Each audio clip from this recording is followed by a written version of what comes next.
السلام عليكم ورحمة الله وبركاته. أهلا بكم بقناة سلمى للوصفات المصرية. النهاردة هنعمل مع بعض طريقة عمل لحمة بالبصل.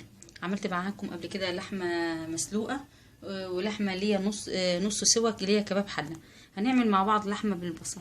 أنا معايا هنا لحمة طبعا حسب المقدار اللي انت تحبيه، كيلو ونص زي ما انت عاوزة حسب أسرتك.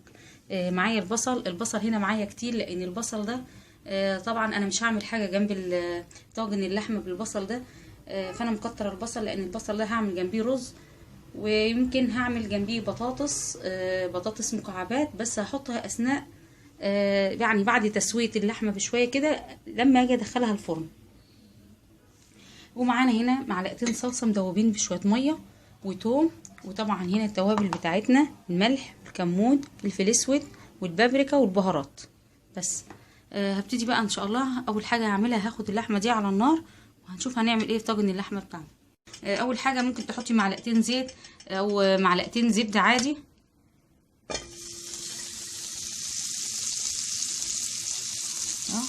زي كده. احط عليها شويه زيت كده صغيرين، حطي شويه زيت صغيرين مع الزبده. عايزه تحطي زيت تحطي، سمنه زي ما يعجبك. سيبها تقدح شويه كده او مش تسخن يعني معانا كده. بعد كده هنضيف اللحمه. اجيب حاجه بس امسك بيها اللحمه عشان نقلبها بالشكل ده كده، ونبتدي بقى نعمل صدمه كده للحمه. بسم الله.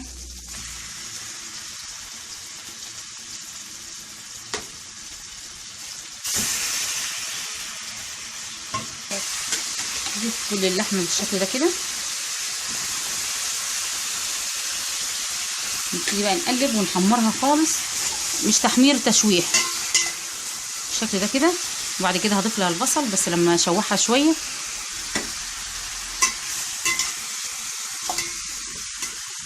انا لما حطيتها نزلت ميتها، سبتها شويه تصفي خالص من الميه علشان تظهر لي السمن بالشكل ده، علشان السمن احمر فيه او اقلب فيه البصل.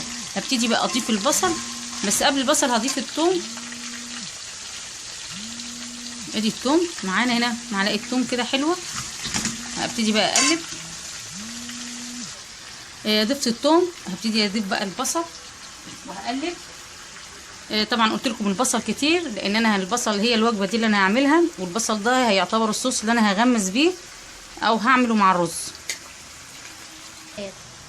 هقلب البصل كده وهخليه لغايه ما يدبل معانا بالشكل ده كده. هبتدي احط بقى التوابل، بس مش هحط ملح، التوابل بس هحطها معاكم دلوقتي، وهخليه اقلبه كتير كده شويه لغايه ما يدبل. وبعد كده انا هخرج بطاطس هعملها مكعبات، بس قبل البطاطس انا هخلي اللحمه دي تستوي شويه خالص كده على النار في الحله، ولما تدخل في السوا هنحط لها البطاطس. اول حاجه هحط التوابل معاكم. اول حاجه هضيف معلقه الكمون، بابريكا، طبعا الملح لا متضيفش الا لما تستوي اللحمه.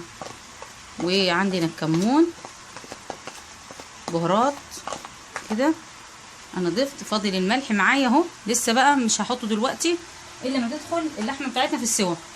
هبتدي بقى اقلب كل التوابل دي مع بعضيها عشان نعمل اللحمه بتاعتنا بالبصل بالشكل ده كده.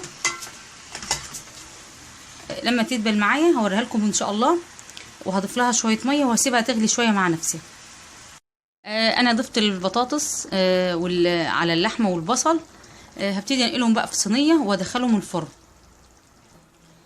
في صينيه ممكن انت تحطيهم في طاجن عادي، وحطيت كمان الملح. البطاطس دي نص سوا يعني قربت على السوا، واللحمه كمان استوت شويه معانا. هدخلهم الفرن، ولما تطلعوا من الفرن ان شاء الله هوريكم طاجن اللحمه بالبصل بالبطاطس بتاعنا.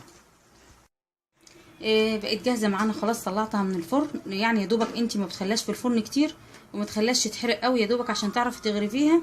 والصوص ده معانا هناكل بيه ان شاء الله بتكليب العيش، وهتاكليه هنعمل رز ابيض جنبيه، وان شاء الله تعجبكم. جربوها باذن الله. بشكركم جدا، وبشكر جميع المشتركين وجميع اللي بيعلقوا، وربنا يحفظكم جميعا ويبارك لكم.